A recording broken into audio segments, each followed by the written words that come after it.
क्या डेवलपमेंट हुई है अंदर खान साहब ने, क्या क्या केसेस? देखें, एक तो हमारे 2 केसेस लगे हुए थे कंटेम्प्ट के, डीसी के खिलाफ, चीफ कमिश्नर के खिलाफ, सेक्रेटरी इंटीरियर राजीव वगैरह के खिलाफ। उसके अंदर ये इन्होंने आ करके आज एनओसी दे दिया है और कहा है कि 22 अगस्त को आप तरनोल में जलसा कर लें।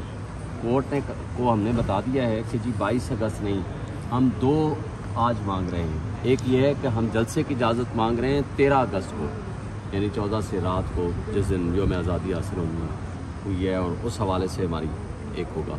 और 5 अगस्त को जो हमने जलसे की इजाज़त मांगी थी, उसको हम 5 को नहीं करना चाहते क्योंकि सवाबी में हमारा 5 पर जलसा है, हम वो करना चाहते हैं उस दिन प्रोटेस्ट। तो दोनों को उन्होंने कंबाइन करके 22 अगस्त की वो परमिशन लेकर आ गए हैं, जिस पे हमने एतराज़ कर दिया है और कोर्ट को ये भी रिक्वेस्ट की है कि इस कंटेम्प्ट को पेंडिंग रखें, क्योंकि ये डिसऑनेस्ट लोग हैं, इनके ऊपर हमारा एतबार कोई नहीं है। पिछली दफ़ा भी उन्होंने 6 जुलाई का जलसे की इजाज़त दे के 5 को फिर रात की तारीकी में, जो कि मुझे मिला था, डीसी ने 1:34 में भेजा वो नोटिफिकेशन, जिससे एनओसी वापस ले लिया था। जज साहब ने फरमाया है कि हम इसको पेंडिंग रखेंगे और अगले फ्राइडे की डेट रख दी है। और साथ हमें कहा है कि आप इनको जो आप ग्रीवेंस या डेट और जगह बदली कराना चाहते हैं, उसके लिए आप इनको एप्लीकेशन दे दें, जब जो कि 2 दिन में वो डिसाइड करेंगे। अगर फिर भी आप एग्रीब हैं तो एक फ्रेश रेट पटिशन दोबारा लेकर आ जाएं, जो डेट आपको फिर सूट करती है वो फिर सुन के हम फैसला करेंगे। ये इस वक्त की पोजीशन है। अच्छा, डीसी साहब ने क्या इस हवाले से बताया, क्यों पीटीआई को इजाज़त नहीं दी जा रही? ये बात भी आज डिस्कशन में आई है। उन्होंने कहा जी टीएलपी वाले आए थे, किससे इजाज़तनामा लिया? उन्होंने कहा जी किसी से नहीं। मैंने बताया कि जी रात शाम को डी चौक बंद था, वहाँ भी शायद सेनेटर मुश्ताक साहब का धरना जारी था, किससे इजाज़तनामा लिया? किसी ने कहा जी नहीं। उन्होंने ये भी बताया कि जी रेड जोन में तो कोई प्रोसीडिंग नहीं कर सकता। मैंने उनको बताया कि जी रेड जोन में सरीना चौक में जमात इस्लामी के जलसे में, प्रोग्राम में जो भी था, मैंने आके तकरीर की, उनके खिलाफ तो कोई एक्शन नहीं हुआ। मैं ये नहीं कहता किसी के खिलाफ एक्शन हो, मगर मेरे खिलाफ दहशतगर्दी के पर्चे कट गए। आप ये है कि अगर आपने कानून और सबके लिए यकसा नहीं करना, हमें तो ऐसी जगहों पे भी इजाज़त आप नहीं देते जहाँ परमिसिबल है, जहाँ फंडामेंटल राइट्स अलाउ करते हैं। बाकी लोगों को आप ऐसी जगहों पे इजाज़त देते हैं कि जैसे रोड्स ब्लॉक नहीं होगी। ये भी बात बताई गई थी कि वही फैज़ाबाद, वही टीएलपी, वही धरना, विद रिस्पेक्ट हम ये टीएलपी के ख़िलाफ़ बात नहीं करना चाहता मैं, लेकिन वही चीफ जस्टिस ऑफ पाकिस्तान, वही बगैर इजाज़त, वही इस्लामाबाद पुलिस। आज तो किसी ने नहीं पूछा उनको।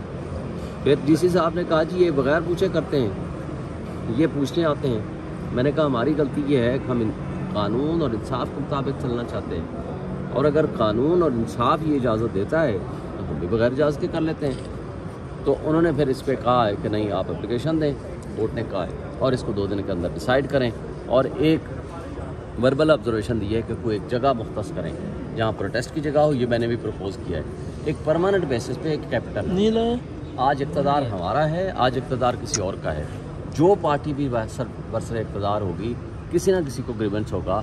एक परमानेंट बेसिस पे एक प्रोटेस्ट की जगह मुतय्यन कर दें, परमानेंट बेसिस पे एक जलसे की जगह मुतय्यन कर दें। सिर्फ डेट आगे पीछे हो सकती है, मसलन किसी ने वक्त से पहले बुकिंग करा ली है उस जगह की, आप बताएं हाँ जी 21 को किसी की है, 22 को फलां की है, 23 को आपको लाओ। आप सिर्फ इसको रेगुलेट करें, उसके अलावा कुछ नहीं होना चाहिए। ये जज साहब ने बड़ा अच्छा प्रपोज किया है, क्योंकि पहले आपको याद होगा कि जस्टिस शौकत सिद्दीकी साहब का एक हुक्म मौजूद है, और बल्कि गवर्नमेंट ने आकर के ये लिख के लाए थे कि परेड ग्राउंड को हमने ये मुतय्यन कर दिया है इस मकसद के लिए कि ये जलसों की इजाज़तनामे के लिए जगह के लिए तस्वर किया जाएगा। लेकिन इन्होंने कहा जी वो सेंसिटिव प्लेस है, इसलिए हम वो नहीं दे सकते। हमने कहा ठीक है, कोई और प्लेस इस्लामाबाद के अंदर दे दें। फिर जो तरनोल की जगह हमें ला कर दी, हमारा उसके ऊपर एतराज़ ये है कि एक तो वो ओपन प्लेस बहुत छोटी है, दूसरी दफ़ा अभी हमें भी कहा है जिस तरह पश्तून को इजाज़त दी थी कि एक रोड ब्लॉक बंद कर दी थी, दूसरी रोड से ड्यूअल वे कर दिया था। अब या तो हमें लिख के दें कि जी ठीक है, आप रोड और उस जलसे को इकट्ठे करके आप उस जगह को कर सकते हैं, क्योंकि हमारे लोग बहुत ज़्यादा लोगों ने आने हैं। और उसके अंदर फिर ये है कि वो जगह छोटी है, फिर वो प्राइवेट प्लेस है। इन्होंने जो पिछली दफ़ा रीज़न लिखी थी, ये भी मैंने कोर्ट को बताया, ये लिखा था कि जनाब वो प्राइवेट प्लेस है, लोगों का एतराज़ है, लोगों को डिफ़िकल्टी है, लोगों को डिस्टर्बेंस है, और ये जगह सूटेबल नहीं है फॉर जलसा। मैंने कहा उस वक्त सूटेबल नहीं थी जिस पे आपने कैंसिल किया। आज डीसी साहब के ने जो पहले परमिशन दी थी, जो चीफ कमिश्नर ने विथड्रॉ कर ली, तो आज वो जगह कैसे सूटेबल हो गई है? तो उन्होंने फिर इस पर डायरेक्शन दी है कि इस पर आप अपनी जगह मुतय्यन करके इनकी एप्लीकेशन डिसाइड करके वापस ले आएँ और अगले फ्राइडे को फिक्स होगी ये। अब ये 2 दिन में डिसीजन होगा।